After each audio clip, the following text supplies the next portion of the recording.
Why should we teach the peer review process in our high school STEM classes?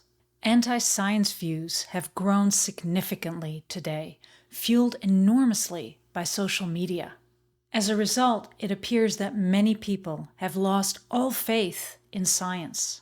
How can we counter all this disinformation and restore the trust in the scientific process? In this video, I will explain why I believe it's so important to teach about the science peer review process in our high school STEM classes. I will go through a specific example related to the coronavirus SARS-CoV-2. And at the end of the video, I will share a lesson resource that you can use with your STEM students. Let's start by defining the term anti-science. Anti-science is the rejection of mainstream scientific views and methods, including, for example, evolution, climate change, and vaccinations, and their replacement with unproven or deliberately misleading theories, including creationism, climate denialism, and anti-vax. For more information on anti-science, check out Peter Hotez's recent book on Preventing the Next Pandemic: Vaccine Diplomacy in a Time of Anti-Science. Now here starts my story. The other day, I came across the following New York Times opinion piece shared by a family member. The article discusses the origin of SARS-CoV-2 and makes an attempt to convince the reader that this virus originated from a Wuhan lab in China. The author of this article, Alina Chen, who has worked as a postdoctoral fellow at MIT and Harvard, had released a book prior to her opinion piece, in which she and co-author Mad Ridley further elaborate on the COVID-19 lab origin theory. But while listening to a special episode of This Podcast Will Kill You, Paul Offit, a pediatrician and vaccine expert at the University of Pennsylvania, discusses the possibility that COVID-19 originated not from a lab, but from a natural spillover event. In his recent book, Tell Me When It's Over, Dr. Offit outlines the more scientific likely possibility that the virus jumped from bats to humans, possibly at a Wuhan animal market in China. In other words, COVID-19 is a zoonotic disease, not a lab-borne disease. So I started to wonder, who should I believe? Which author is telling the truth?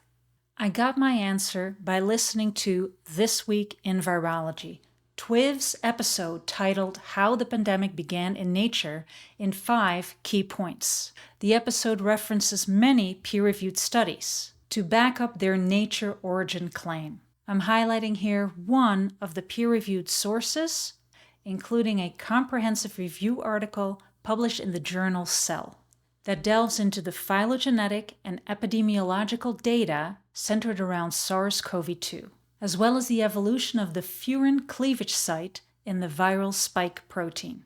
Taken together, these datasets are in support of the SARS-CoV-2 spillover theory. And as this story unfolded right in front of me, I thought, what a great opportunity to turn this COVID-19 origin story into a STEM lesson.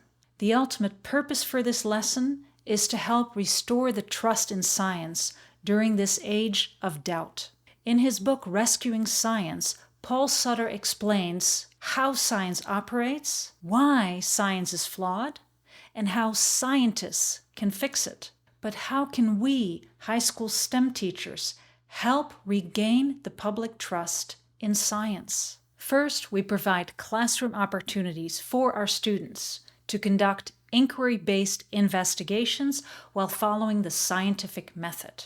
We emphasize to our students that the scientific method is a cyclical process for investigating the world around us, which involves observing, wondering, asking questions, testing, hypothesizing, retesting, re-evaluating their observations, concluding and sharing the results. Second, we teach our students how to evaluate the experimental data, either obtained through their own scientific investigations or through online research. As you can see from this figure, The data can be interpreted in several different ways.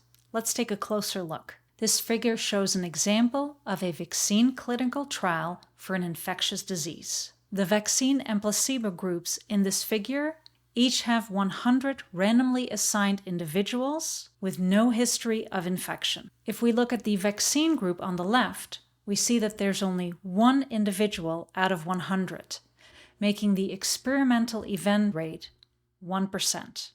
If we look at the placebo group on the right, the control event rate is 2 individuals in 100, making the control event rate 2%.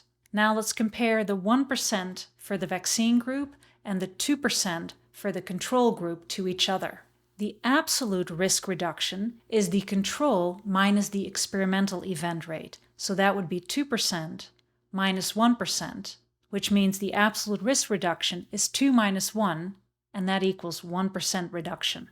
If instead we show this as a relative risk reduction, this would mean that the absolute risk reduction of 1% should be divided by the control event rate, which is 2%. That would mean that the relative risk reduction is 1 divided by 2, and in percentage form, that would be 50% relative risk reduction. So one data set, 2 very different ways to visualize it, by either looking at it from an absolute perspective or a relative perspective.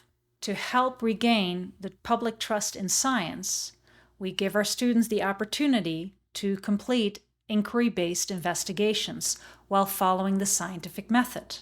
Second, we help our students to critically evaluate either their own data or data that they've come across from other sources. Third, we teach our students about the science peer review process, which in essence is the quality control by experts in the field. They will verify whether manuscripts submitted for publications are actually based on sound science, that valid experimental methods have been used, and whether the conclusions presented in these manuscripts is backed up by their data before these manuscripts are approved for publication. Now let's check out the lesson that I've created for you to use with your STEM students and that I have tested in my classroom. The goal I set for this lesson is to provide STEM students the opportunity to dive into their personally chosen science research topic, thus giving them skin in the game, and then to help them navigate the online information that they themselves discover by helping them critically evaluate the respective sources. I completed this actual lesson in 2 of my 3 classes, namely AP Biology and AP Chemistry. I unfortunately did not have the time to do this lesson in my regular chemistry class. Why? Because my chemistry class ends with a statewide assessment at the end of the school year.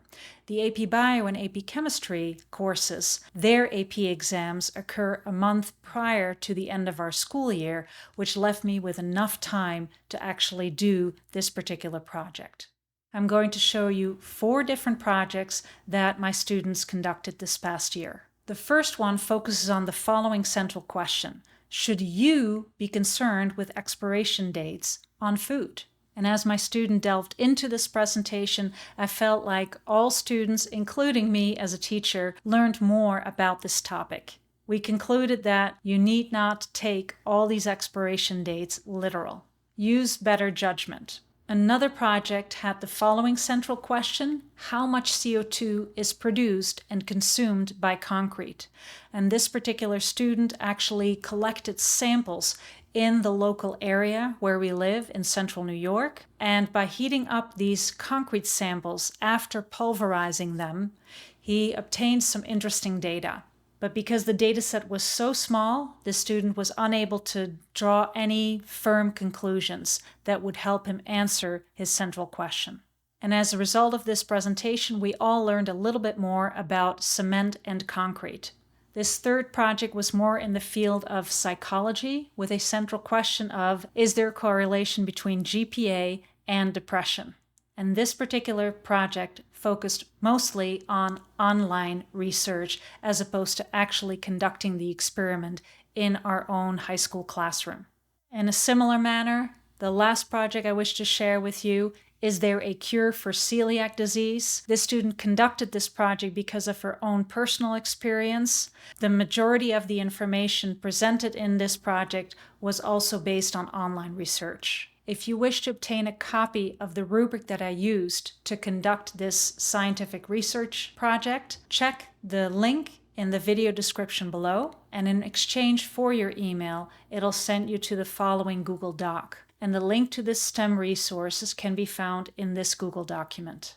Again, the intent of this video is to underscore the importance of teaching your STEM students about the peer-reviewed process, not only through direct instruction, but moreover, by really providing opportunities for your students to do inquiry-based lab investigations. And last but not least, to give your students that opportunity to choose their own research topic, whether that be in the field of science, technology, engineering, and/or math. They will be much more interested if they choose their own topic, and then you can help as a teacher, as a coach, to evaluate the sources that they find online and perhaps facilitate them to conduct at a smaller scale some studies within the high school classroom. Thank you very much for watching.